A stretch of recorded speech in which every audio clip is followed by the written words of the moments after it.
என்னை கவனமா கேட்டுட்டே இருங்க. நீங்க இன்றையோட மேல போறீங்க, ஆளுகை செய்ய போறீங்க.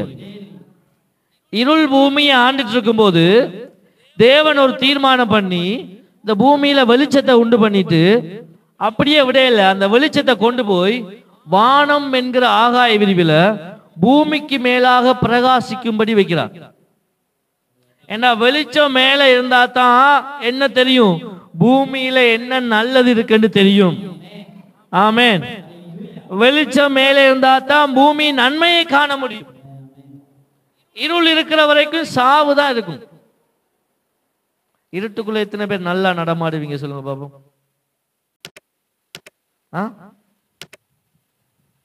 இருட்டுக்குள்ள அப்படியே நான் ஓடி போவேன் பாத்ரூமுக்குன்னு சொல்றாங்க. லைட்டு போராட்டில எங்களை கொரிடோருக்கால அப்படியே ஓடி போய் பாய்வன் இருக்கிறாங்களா இருக்கீங்களா? எங்கேயாவது போய் மூக்கு முட்டி அடிபட்டா தான் தெரியும். வெளிச்சம் வந்தா என்ன இருக்காது, வெளிச்சம் வந்தா என்ன இருக்காது, முதலாவது பயம் இருக்காது. மண்டையில ஒன்றுமே இல்லை இந்த ஆக்களுக்கு. ஆண்டவரே ஞானத்தை கொடுப்பிறாங்க. வெளிச்சம் வந்தா என்ன இருக்காது, பயம் இருக்காது. தேவன் இந்த பூமியில வெளிச்சத்தை வைத்ததுக்கு காரணம் இந்த பூமியில பயத்தினால ஒருத்தரும் இருக்கக்கூடாது. ஆமென். பூமிக்கே பயம் இல்லாம ஆக்குறதுக்கு தேவன் ஒரு தீர்மானம் பண்ணினார். அல்லேலூயா. மேல கொண்டே வச்சிருக்காராம். என்னத்த? வெளிச்சத்தை கொண்டு போய் மேல வச்சிருக்காரு. அப்படியே யோவான் 1ஆம் அதிகாரம் திருப்புங்க. யோவான் 1ஆம் அதிகாரம், ஆதியாகமம் 1ஆம் அதிகாரம், யோவான் 1ஆம் அதிகாரம். இது ரெண்டையும் கவனமா படிச்சீங்கன்னா உங்க வாழ்க்கையே மாறிடும். வாசிங்க. ஆதியிலே வார்த்தை இருந்தது. எங்க இருந்துச்சா? தேவனிடத்தில் இருந்துச்சியா? இருந்தார். எல்லாமே அவர் மூலமாய் உண்டாயிற்று. பாருங்க, ஆரம்பத்தில் தேவன் என்னத்தை படைச்சாரு? வெளிச்சத்தை படைச்சார். என்ன படைச்சாரு? வெளிச்சத்தை உண்டு பண்ணினார். அதுக்கு பிறகுதான் என்ன நடந்துச்சு? எல்லாமே உண்டாயிற்று. இங்க ஒன்று சொல்லப்படுது பாருங்க, அவர் மூலமாய் சகலதும் உண்டாயிற்று. உண்டானது ஒன்றும் அவராலே அல்லாமல் உண்டாகவில்லை.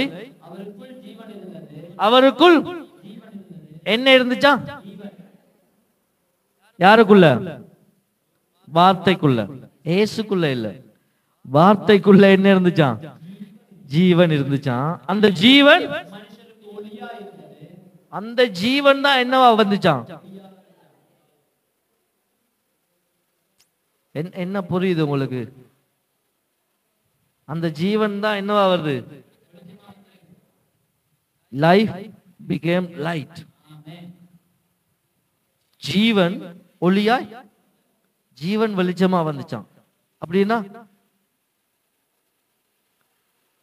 வெளிச்சம் என்னது? வெளிச்சம் ஜீவன். சொல்லுங்க. வெளிச்சம் ஜீவனா இருக்கு. ஜீவன் வெளிச்சமா இருக்கு. இருள் மரணமா இருக்கு. ஆனா லைட் ஜீவனா இருக்கு. எத்தனை பேருக்கு புரியுதுன்னு பார்ப்போம்.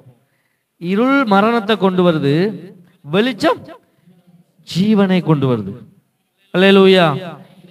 தேவனுடைய வார்த்தை ஜீவனா இருந்தது. அந்த ஜீவன் நமக்கு வெளிச்சமா வந்திருக்கான். அந்த வெளிச்சத்தின் இடத்துல என்ன இல்ல? மரணம் இல்ல. அந்த வெளிச்சம் மனுஷருக்கு ஒளியாய் ஜீவனா இருக்குதான்.